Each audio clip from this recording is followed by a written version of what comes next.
नमस्कार दोस्तों, मेरा नाम है विशाल और आप सबका स्वागत है स्टॉक बॉक्स के stock market and financial updates में। यहाँ पर हम डिस्कस करते हैं देश और दुनिया भर की सारी खबरें जो आपके फाइनेंसेस को इम्पैक्ट करती हैं। तो अगर आपको फाइनेंशियल न्यूज़ पसंद है, खाली जो आपके इनकम, आपके खर्चे, इन्वेस्टमेंट्स की वैल्यू, इन्वेस्टमेंट की अपॉर्चुनिटीज़ को अफेक्ट करती हैं, तो आप इस चैनल को भी सब्सक्राइब कर लीजिए, क्योंकि हम लोग हर रोज़ ऐसी ही खबरें यहाँ पर डिस्कस करते हैं। शुरुआत करूँगा मैं आज के सबसे पहले आर्टिकल से, और यह है FMCG सेक्टर के बारे में। काफ़ी सारे लोग आज तक ना FMCG में इन्वेस्ट करते हैं, फास्ट मूविंग कंज्यूमर गुड्स। कहा जाता है कि FMCG ऐसा है ना जो नेसेसिटी वाले प्रोडक्ट्स बेचता है, ये कभी भी नीचे नहीं आएगा, क्योंकि लोग मतलब कोविड के टाइम में भी लोग कहते थे कि लोग खाना पीना थोड़ी बंद कर देंगे, तो ये कंपनीज हमेशा पैसा कमाएंगे ज़रूर, रेवेन्यू रहेगा इनका। तो लेकिन अगर आप देखोगे ना, 1-2 साल से इनकी हालत थोड़ी सी पतली हो रखी है। और क्यों हो रखी है कि इस आर्टिकल में आप हम लोग समझेंगे। तो डिमांड जो है FMCG गुड्स का, जैसे ITC, नेस्ले, हिंदुस्तान यूनिलीवर, ये अनचेंज रहने वाला है। मतलब कोई ग्रोथ एक्सपेक्टेड नहीं है जनवरी से मार्च के क्वार्टर के लिए, ये कहना है नोमुरा का। FMCG के सेल्स एक्सपेक्टेड हैं कि 5.2% ग्रो करेंगे, लेकिन सेल्स इसलिए नहीं ग्रो करेंगे कि पहले से ज़्यादा डिमांड है, क्योंकि प्राइस बढ़ गए हैं सामान के। तो 100 रुपये में जो हम बेचते थे, अब हम 105 रुपये में बेच रहे हैं, जिसकी वजह से 5 रुपये का ग्रोथ हमें सेल्स में दिख रहा है। लेकिन उससे ना तो डिमांड बढ़ा है और ना ही यहाँ पे कोई सेल्स में, रेवेन्यू में, वॉल्यूम्स में ग्रोथ आई है। तो रूरल डिमांड में इंप्रूवमेंट है। गांव देहात के एरियाज़ में अगर आप देखोगे तो अभी भी 1-2 साल से जो इंप्रूवमेंट चल रहा है वो चल ही रहा है। वेदर अच्छा रहा है इस बार, तो और बढ़िया ग्रोथ होगी। लेकिन अर्बन एरियाज, शहरों में कंजम्पशन जो है वो थोड़ा स्टैग्नेंट हो गया है। मतलब नीचे नहीं जा रहा है, बट ग्रोथ तो होनी चाहिए ना, राइट। ऐसा पॉपुलेशन, हमारा यंग पॉपुलेशन, दुनिया का सबसे बड़ा वर्किंग पॉपुलेशन है, तो यहाँ पे कंजम्पशन रूरल एरियाज में ड्रॉप होता तो बात थी कि चलो बारिश नहीं हुई, ये नहीं हुई, काफ़ी वल्नरेबल होते हैं लोग रूरल एरियाज़ में फाइनेंशियली। लेकिन अर्बन एरियाज़ में ऐसा क्यों हो रहा है समझ नहीं आ रहा। यहाँ पे अर्बन डिमांड कहा जा रहा है कि एक तो शहरों में वेज ग्रोथ नहीं हुई है, जितने वर्कर्स हैं, मैं कहूँगा इनकी जो इनकम है इसमें ग्रोथ नहीं हुई है, ये एक बहुत बड़ा रीज़न है। और एक इन्फ्लेशन काफ़ी तेज़ी से बढ़ गया 2-3 साल, जिसकी वजह से काफ़ी ये 2-3 साल इनका ऐसा रहने वाला है कि थोड़ा ख़राब रहने वाला है। ये भी कहा जा रहा था काफ़ी पहले, तो अभी भी ये इम्पैक्ट बताया जा रहा है कि महंगाई थोड़ी ज़्यादा तेज़ी से बढ़ गई, तो अभी इनका इनकम एडजस्ट करने में उतना टाइम लगेगा, उस हिसाब से इनकम नहीं बढ़ी है। तो नोमरा का ये रिपोर्ट है, जहाँ पे ग्लोबल इकोनॉमिक्स टीम एक्सपेक्ट करिए कि इन्फ्लेशन आगे नीचे जाने वाला है। ठीक है, इन्फ्लेशन मॉडरेट हो गए, पॉजिटिव खबर है हमारे लिए, और अर्बन डिमांड भी ग्रेजुअली रिकवर होगा, ये भी इनकी एक्सपेक्टेशन है। तो ब्रोकरेज ये भी एक्सपेक्ट कर रहा है कि कुछ कंपनी जो है वो हाई बेस इफेक्ट को कॉल आउट करे, या फिर रूरल डिमांड कंटिन्यू बढ़िया चलता रहे, तो जिसकी वजह से हमें काफ़ी अच्छी ग्रोथ देखने को मिल सकती है कुछ कुछ सेगमेंट्स में। अगर प्राइजेस की बात करें तो देखिए, प्राइस आगे भी हाइक होंगे अगर कमोडिटी प्राइसेस बढ़ते रहे। अब जैसे मैं बताता हूँ कि कॉफ़ी के दाम डबल से भी ज़्यादा हो चुके हैं। अब कॉफ़ी अगर आप पीते हो तो आप देखो जाके एक बार, इंटरनेशनली जो कॉफ़ी के दाम है वो कितने ऊपर जा चुके हैं। तो कमोडिटी अगर बढ़ जाएगा, कमोडिटी के दाम बढ़ जाएंगे, तो वो गवर्नमेंट के हाथ में भी नहीं है, किसी के हाथ में नहीं है। यहाँ पे आपको इसके लिए भी प्रिपेयर रहना ही रहना है कंपनीज़ को, कि कमोडिटी ऊपर जा रहा है, गवर्नमेंट ज़्यादा से ज़्यादा क्या करेगी, टैक्स कम कर देगी, इससे ज़्यादा कुछ नहीं होगा। और कॉफ़ी तो कोई नेसेसिटी भी नहीं बोलोगे, से वो लग्जरी है इंडिया में, राइट। तो यहाँ पे रिपोर्ट का ये भी कहना है कि ये कोई वन टाइम बेनिफिट भी नहीं एक्सपेक्ट कर रहा है महाकुंभ मेला वगैरह से, specifically for organised FMCG companies. And Uttar Pradesh में भी अगर आप देखोगे जनवरी में तो ग्रोथ थी 9% की, जहाँ पे ऑल इंडिया ग्रोथ था कितना, 6% का फरवरी में। तो कंजम्पशन यूपी वगैरह में, अगर जैसे कहा जा रहा था कि महाकुंभ का कुछ इफेक्ट होगा, तो यूपी में ही है वो। और ओवरऑल अगर आप देखोगे 6% जो नेशनल था, तो यूपी का एवरेज था 9%। तो स्टेट ने 5% की ग्रोथ दिखाई, जहाँ पर इंडिया ने ग्रोथ दिखाई कितने, 1% की। तो आज जाते हैं हम अगले आर्टिकल पे। तो FMCG के बारे में आपको समझ में आ गया कि क्या प्रॉब्लम्स चल रही हैं इस वक्त, और क्यों अगर आगे ग्रोथ बहुत ज़्यादा नहीं आती है आपके शेयर में भी, लेट्स से अगर आपने परचेज किया आपके पोर्टफोलियो में, तो क्या रीज़न हो सकते हैं इसके। और रीज़न जो है वो कंपनी स्पेसिफिक नहीं है, यहाँ पे पूरी इंडस्ट्री के साथ एक प्रॉब्लम चल रही है, राइट। तो इसे हम कह सकते हैं मैक्रो प्रॉब्लम है, मैक्रो इकोनॉमिक्स का प्रॉब्लम है। बात करता हूँ मैं फैक्ट्री एक्टिविटी की। अच्छा, कभी आपकी बहस हो जाए दोस्त से, मैं कहूँ कि यार इंडिया में फैक्ट्री आउटपुट काफ़ी बढ़ रहा है, फैक्ट्री मैन्युफैक्चरिंग बढ़ी है। वो कहेगा मैन्युफैक्चरिंग कैसे बढ़ी है, कोई डेटा है? तो कैसे पता करोगे आप? बहुत सिंपल है, आप परचेजिंग मैनेजर इंडेक्स देख सकते हो, इंडेक्स ऑफ इंडस्ट्रियल प्रोडक्शन देख सकते हो। ये सारे इंडिकेटर्स हैं जो आपको क्लियर कट बता देते हैं कि हमारा मैन्युफैक्चरिंग एक्सपैंड हो रहा है या डिक्रीज हो रहा है। तो यहाँ पे रिकवरी आनी थी। देखिए, मैन्युफैक्चरिंग थोड़ा सा स्लो हो रहा था पहले से, ग्रोथ बहुत बढ़िया थी, लेकिन ग्रोथ थोड़ा नीचे आ रहा था, एक्सपेंशन। लेकिन यहाँ पे सिर्फ मैं कहूँगा रिकवरी नहीं आई है, रिकवरी करके ये 8 महीने के सबसे ऊंचे स्तर पर आ चुका है। तो अब ये देखो कि इंडिया का जो मैन्युफैक्चरिंग एक्टिविटी है ये बढ़ा है सबसे फास्टेस्ट पेस से 8 महीनों में मार्च में, और रिकवर हुआ है from a more than 1 year low as buoyant demand help sales by companies. तो कहीं ना कहीं डिमांड, अगर आप मैन्युफैक्चरिंग सेक्टर में देखोगे तो डिमांड की वजह से सेल्स बहुत बढ़िया रही और मैन्युफैक्चरिंग आउटपुट रिकॉर्ड स्तर पर रहा है। ये इसी महीने का डेटा है, हमारे मार्च के महीने का। HSBC India manufacturing purchasing manager index PMI, note कर लीजिए इसे, ये कंपाइल किया जाता है S&P ग्लोबल द्वारा, स्टैंडर्ड्स एंड पुअर्स, ठीक है, ये इसे कंपाइल करता है और ये इंप्रूव होकर आ चुका है 58.1 पर मार्च में, फ्रॉम 56.3 इन फरवरी। तो गेज एक टाइम पे 14 मंथ लो पे था और अब 10 मंथ के हाई पे आ गया है।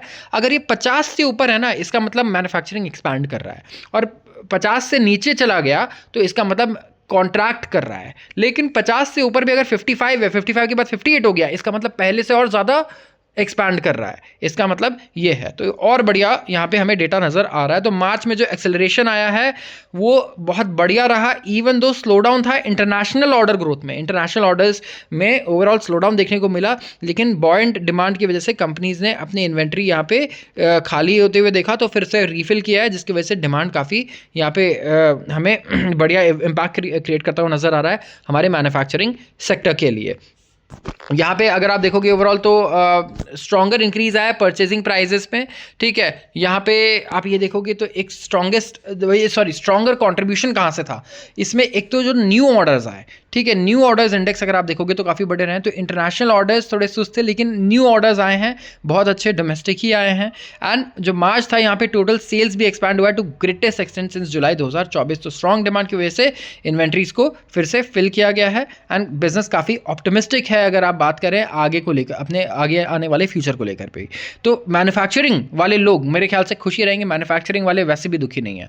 5 साल से जो भी मैन्युफैक्चरिंग कंपनीज में इन्वेस्ट कर रहा है अच्छी जो फंडामेंटली है, मैं देख रहा हूँ चाहे इलेक्ट्रॉनिक्स मैन्युफैक्चरिंग हो, प्रिसिशन मैन्युफैक्चरिंग हो, वो कमाल के रिटर्न जनरेट कर रहा है। तो मुझे ये लगता है कि इस टाइम पे इनको तो बिल्कुल सेटिस्फाई करके रखा हुआ है मैन्युफैक्चरिंग सेक्टर ने अपने इन्वेस्टर्स को। बात करता हूँ मैं फार्मा की। अब फार्मा देखिए वन ऑफ द मोस्ट, मैं कहूँगा, इंपॉर्टेंट सेक्टर्स है इंडिया के लिए। अच्छा खासा हम फार्मा एक्सपोर्ट करते हैं यूएस में, ठीक है। फार्मा का रेवेन्यू अगर आप देखोगे मेजर चंक तो खाली यूएस यूरोप से आता है, यूएस से स्पेसिफिकली, जहाँ पे हमारा एक्सपोर्ट बड़ा स्ट्रांग है। तो हम लोग बहुत क्लोजली वॉच कर रहे हैं टेरिफ्स को लेकर के, जो खबरें आ रही है उन्हें, क्योंकि टेरिफ से फार्मा पे थोड़ा इंपैक्ट पड़ सकता है अगर ज़्यादा टेरिफ्स लग जाए कहीं पे, राइट। तो ये देखना होगा कि डोनाल्ड ट्रंप क्या करते हैं, क्योंकि वहाँ के सिटीजन्स को भी नुकसान होगा अगर दवाइयों पर ज़्यादा टैक्स लग गया जो इंडिया में बनती है। तो लोगों को वहाँ पे ऑलरेडी वो बहुत महंगा दवाइयाँ बहुत ज़्यादा महंगी है। मैं आपको एक एग्जांपल देता हूँ। इंडिया में अगर आप एक मरहम खरीदते हैं, ठीक है, जो 100 रुपये की एक ट्यूब आती है, पेन किलर टाइप या कोई नॉर्मल भी, तो यहाँ पे 100 रुपये की है, वही आपको यूएस में मिलती है 7,000 8,000 में। ऐसा होता है। जैसे कि इनहेलर ही होता है हमारा इंडिया में, अगर आपको वो 100 रुपये मिल जाए तो यूएस में अगर आप देखोगे तो वो आपको हो सकता है 25,000 30,000 में भी मिले, ठीक है। यहाँ पे जो चीज़ 500 मिल रही हो सकता है वहाँ पे आपको 30,000 40,000 में मिले। ये इतना बड़ा गैप होता है। तो अगर आप ऑलरेडी इतना वहाँ पे कंपनीज महंगा बेच रही है सामान, तो अगर टैक्स लग गया तो वहाँ के लोग भी नाराज़ होंगे कि यार दवाइयाँ और महंगी हो गई, आपने दवाइयों पे टैक्स लगाया। तो फार्मा प्रोडक्ट्स रेडार पे हैं डोनाल्ड ट्रंप के, जिन्होंने इंडिकेट किया है कि टैरिफ लग सकता है 25% तक का इस सेक्टर पे भी, एंड ये किस एक्सटेंट तक लगेगा ये थोड़ा अनक्लियर है। तो इंडिया करेंटली इंपोज करता है 5 से 10% का टैरिफ जो भी यूएस से ड्रग इंपोर्ट्स आ रहे हैं। यूएस से जो दवाइयाँ आती हैं 5 से 10% का उस पर टैक्स लगाता है इंडिया। और इंडियन एक्सपोर्टर्स हाउएवर 47% जो जेनरिक मेडिसिन है यूएस में जो खाई जाती हैं उसका 47% सिर्फ अकेले इंडिया उन्हें देता है, ठीक है। तो बहुत बड़ा हमारा मार्केट शेयर है वहाँ पे। तो सिनारियो प्लानिंग क्या होता है, इन्होंने ना सिनारियो प्लानिंग किया है, मतलब अगर इन्होंने ये किया तो हम क्या करेंगे, ये किया तो हम क्या करेंगे, ये किया तो हम क्या करेंगे। तो यहाँ पे अलग अलग इन्होंने सिनारियो प्लानिंग कर रहे हैं हमारी जो फार्मा इंडस्ट्री के एक्सपर्ट्स हैं कि हमें क्या करना है, हम कौन सी दवाइयाँ ज़्यादा बेचते हैं, कौन सी दवाई कम बेचते हैं, कहाँ पर ज़्यादा फर्क पड़ेगा, कहाँ पर कम फर्क पड़ेगा। तो ये सारी चीज़ें यहाँ पे की जा रही हैं। तो हर एक कंपनी अपने जो उनके लिए बेस्ट है वो वही करेगी, राइट। तो यहाँ पे rush to shipments ahead of tariff. तो क्या भी हो रहा है कि ये भी हो रहा है कि टैरिफ आने से पहले जितना हो सकता है ना अपना फ्यूचर में देखा इन्होंने कि यार देखो आगे गर्मी का महीना है, ये डिमांड रहना है, इन दवाइयों का डिमांड रहना है यूएस में, तो पहले ही अपनी सारी दवाइयाँ उन्होंने वहाँ भेजनी शुरू कर दी, ठीक है। तो ये एक इंपॉर्टेंट इन्होंने डिसीजन लिया कि some players have been sending extra consignments to create a buffer ahead of tariff announcement. तो एक कंट्री है जिसने 2024 में यही किया, जो 2024 तक मैं कहूँगा एक ऐसी कंट्री है जिसने यूएस में रिकॉर्ड एक्सपोर्ट्स किए हैं। क्या वो इंडिया है? वो कौन सी कंट्री है? इसका जवाब मुझे आप बताओगे, क्योंकि जितने भी मेरे पुराने व्यूअर्स हैं उनको ये पक्का पता होगा, ये मैंने कवर किया है कि टैरिफ और डोनाल्ड ट्रंप के डर से एक कंट्री ऐसी है जो यूएस में प्रॉपर अपना पहले से ही एक्सपोर्ट सरप्लस बना के बैठी हुई है, कुछ महीनों तक का सप्लाई क्रिएट करके। India must negotiate from position of power. India को नेगोशिएट करना चाहिए हार्ड यहाँ पे, और पोजीशन ऑफ पावर से, ये कहना है उदय भास्कर का, जो फॉर्मर डीजी रहे pharmaceutical export promotion council of India के। तो जेनरिक्स की अगर हम बात करते हैं, तो इंडिया के अलावा कोई ऑल्टरनेटिव ही नहीं है, ठीक है। तो हम लोग बहुत स्ट्रॉन्ग नेगोशिएटिंग पोजीशन में हैं यहाँ पे यूएस के साथ, क्योंकि हमारे अलावा कोई सेलर उन्हें मिलेगा भी नहीं जो इस चीज़ें सप्लाई कर दे। और 47% मार्केट शेयर बहुत ज़्यादा बड़ा होता है, और वो भी दवाइयाँ हैं ये। तो इंडिया को कहीं ना कहीं यहाँ पे एक इंसुलेशन मिलता है काफ़ी, कि ये ज़्यादा कुछ हमारा नहीं बिगाड़ पाएंगे, क्योंकि इनका खुद का ही नुकसान है। इसके अलावा इंपोर्ट ड्यूटीज़ और ड्रग्स को हटा दिया जाए। फार्मा इंडस्ट्री जो है इंडिया में लॉबी कर रही है, गवर्नमेंट किससे कह रही है कि यार जो भी तुम यूएस पे टैक्स लगा रहे हो ना फार्मा इंपोर्ट्स पे, सब हटाओ, कोई फ़ायदा नहीं है इन पे लगा के। कौन सा आप कमा ले रहे हो, और कितना ही हम इंपोर्ट कर रहे हैं उनसे, तो क्या फ़ायदा है। हम लोग $8.7 बिलियन का फार्मास्यूटिकल एक्सपोर्ट करते हैं, उसके बदले हम लोग सिर्फ $800 मिलियन का इंपोर्ट करते हैं। तो वैसे भी आगे कोई हमें खतरा नहीं है यूएस से, तो क्यों ना आप इस टैक्स को पूरा ही हटा दो। तो ये एक रिकमेंडेशन दिया है फार्मास्यूटिकल कंपनीज ने हमारे सरकार को। तो लेट्स सी इंडियन गवर्नमेंट किस तरीके से एक्ट करती है यहाँ पे, क्योंकि फार्मा हमारे लिए भी बहुत इंपॉर्टेंट है और यूएस के लिए भी इंडियन फार्मा सेक्टर बहुत ज़्यादा इंपॉर्टेंट है। दोनों की डिपेंडेंसी है इस पर अच्छी खासी। बात करता हूं मैं अगले आर्टिकल की, और यह है डिपॉजिट रेट कट्स के बारे में। जितने लोग भी फिक्स डिपॉजिट करते हैं, जिनका फेवरेट इन्वेस्टमेंट फिक्स डिपॉजिट है, उन्हें ये पता होगा शायद कि फिक्स डिपॉजिट के रेट बड़ी तेज़ी से नीचे आ रहे हैं। जी, फिक्स डिपॉजिट के रेट बड़े तेज़ी से नीचे आ रहे हैं, और इसका रीज़न ये है कि आरबीआई भी ब्याज दर घटा रही है। तो आपके लोन तो सस्ते होंगे, लेकिन जब लोन सस्ते होते हैं तो हमारे जो फिक्स डिपॉजिट और रिकरिंग डिपॉजिट पे इंटरेस्ट होता है वो भी लगातार नीचे आता है। तो पहला जो हमारा क्लियर सिग्नल मिला है इंटरेस्ट रेट्स का कि ये नीचे जाने वाले हैं, तो यहाँ पे बैंक और एनबीएफसीज ने अपने डिपॉजिट रेट्स को प्यून करना शुरू कर दिया है, कम करना शुरू कर दिया है। और आरबीआई एक्सपेक्टेड है कि एक अगला पॉलिसी रेट कट ज़रूर यहाँ पे अनाउंस करेगा अगले हफ्ते भी। तो एचडीएफसी, येस बैंक, बंधन बैंक, अब एनबीएफसी जैसे बजाज फाइनेंस, इन सब ने अपने डिपॉजिट रेट्स को रिड्यूस कर दिया है, और इवेंचुअली इसकी वजह से आपके लेंडिंग रेट्स भी घटेंगे, मतलब लोन भी सस्ते मिलेंगे। लेकिन अगर आप पैसे जमा करोगे और इन्वेस्ट करोगे बैंक में, तो वो भी कहीं ना कहीं आपके लिए ज़्यादा प्रॉफिटेबल नहीं रहने वाला, क्योंकि रिटर्न्स भी आपको वहाँ पे कम मिलेंगे। फरवरी में सेंट्रल बैंक ने रेपो रेट को कट किया पहली बार पिछले 5 सालों में, 0.25%, मतलब 0.25% से इन्होंने रेट को कट किया है। एंड आगे भी एक्सपेक्टेड है कि मार्केट में लिक्विडिटी को बढ़ाया जाएगा, और लिक्विडिटी बढ़ाने के साथ साथ क्या किया जाएगा, इंटरेस्ट रेट्स को घटाया जाएगा, ताकि मार्केट में पैसा आए, इकोनॉमी में पॉजिटिव साइकिल क्रिएट हो।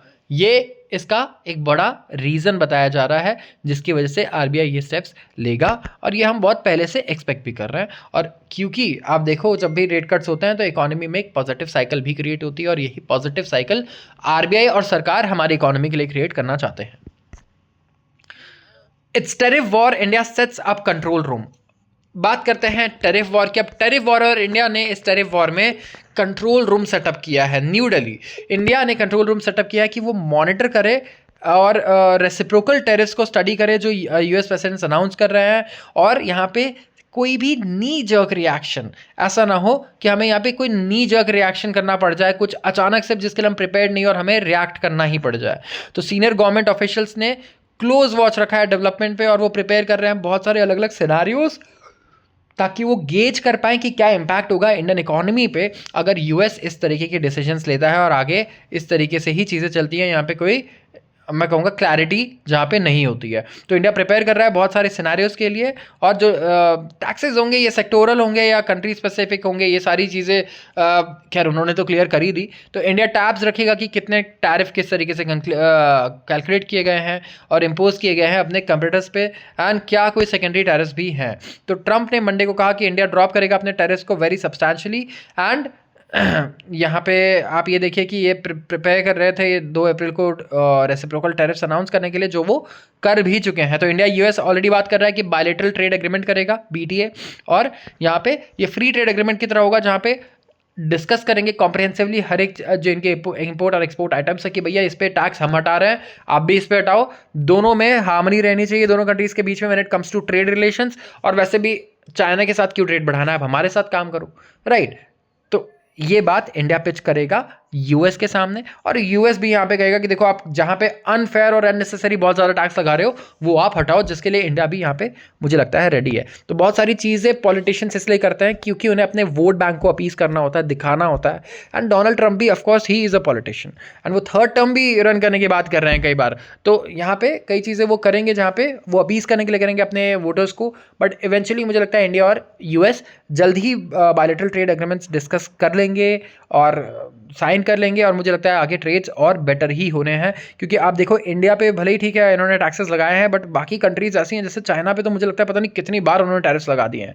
तो कहीं ना कहीं इंडिया के पास अपॉर्चुनिटी है, बट इस अपॉर्चुनिटी का हम फ़ायदा उठा पाएंगे नहीं उठा पाएंगे, मतलब this is very hard to say honestly.